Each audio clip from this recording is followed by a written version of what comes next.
Poland has been developing in last years its position on esport market, and I think to some degree it happened because of big events which are repetitive, like Intel Extreme Masters.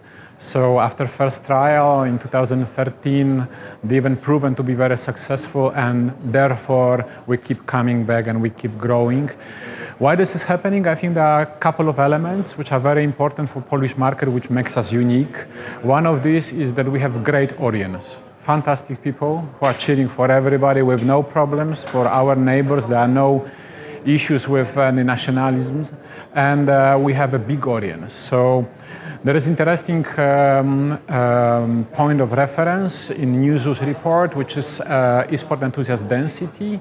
So this is number of esport fans versus an online community. In Poland last year, if I remember correctly, it was 9.8%. So almost 10% of our online users are esport fans, which puts us ahead of most of European countries.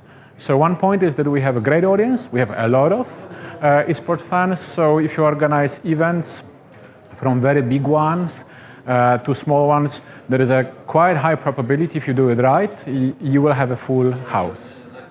It is hard to predict esport development because esport is developing so rapidly, and there are so many different elements which are shaping its growth.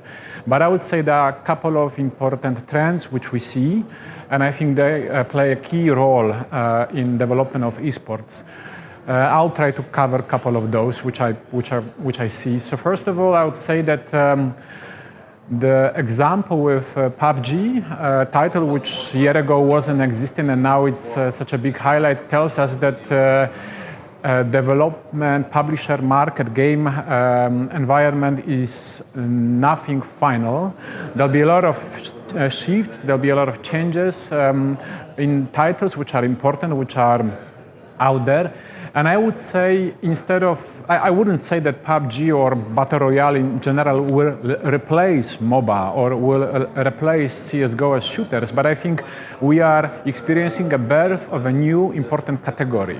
So MOBA are there with Dota, League of Legends, who are in the driving seat, shooters out there with CSGO and others, and then PUBG creates another category. What I think will be happening, we will see a couple of new categories being created with new types of games which would win hearts and minds of esport fans. And so this is trend number one. Secondly, I would say we will have a growth of mobile esport. So we see companies like Tencent, with companies like Aria of Valor, with Clash Royale. They are being more and more popular. There are more and more tournaments being played on mobile. So PC is not the only category, although it's dominant, and I think we'll keep its dominance. But another important platform would be definitely mobile. Third one, out of those important elements in eSport, I think we'll see more and more of VR and AR, virtual reality, augmented reality. So there is more interest. What I think market really needs is a good penetration of VR headsets, and this is happening because the prices are going down. There are new cameras on the market, and the market is becoming more and more saturated with devices. What's happening in parallel is the development of VR games. So the environment is building up, and I think soon we'll have important titles, important tournaments. By the way, VR Challenge is one of the titles on Intel Extreme Masters in just 4 weeks, with $200,000 in prize money, so quite big. And what I think is important happening right now, that for all those people who are claiming that esport is not sport because people are not moving, VR will make them move. They have a real warm-ups. They are doing push-ups. They are doing all the exercises before tournament. And during tournaments, they sweat and they really move a lot. So I would say these are a few important trends out there. There are many more. There is a lot of happening out there, but it's hard to cover it all. So I would say esport definitely is entertainment right now, and I think it kind of comes in hand with change on the market and the type of, in a way we consume media. So I would say that there'll be more people going towards on-demand model, both for movies, music, which is happening right now with companies like Netflix, Spotify, and this is happening at the same time for gaming, for esports.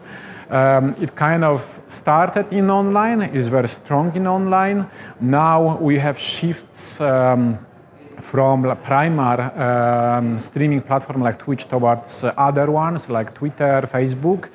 There is also attention to put this content on linear platforms and classical TVs, and I think this will happen. So we will see more differentiation on streaming platforms.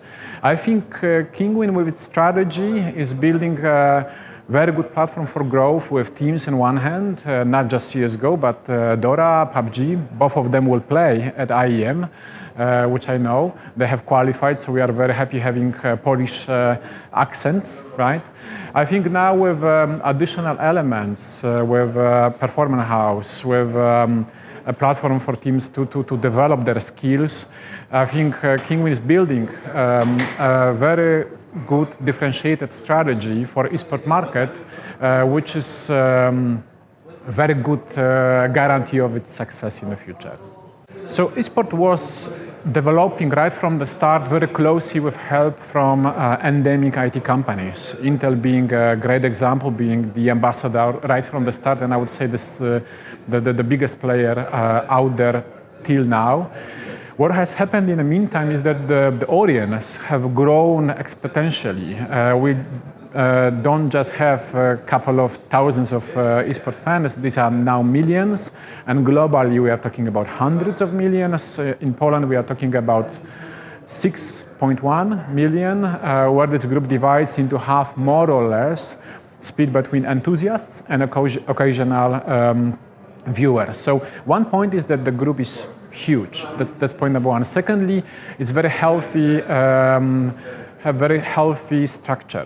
We are not talking only about young boys, as it used to look like a couple of years back, but the group is very much diverse. Now the biggest part of this group is are people between 18 and 34, which is a prime interest of many brands out there, and they are not only boys or not only men.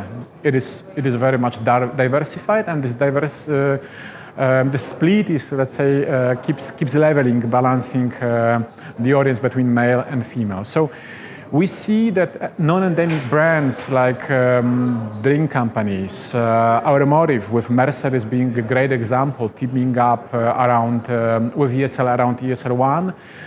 Telcos, financial companies are going after this group because this group is very much interesting for them. So they can, first of all, get across with their messages, get to the young audience, the young audience which is already buying certain services or products, or they can prepare or nurture their next customer base. So I would say this lesson is already well understood by key brands, their marketing teams, media houses, marketing companies out there. There are new companies which we meet on a daily basis who need some guidance, and we are there to tell them, to help them. But I would say we will see in future more and more non-endemic brands joining this group and building their brand presence around esports.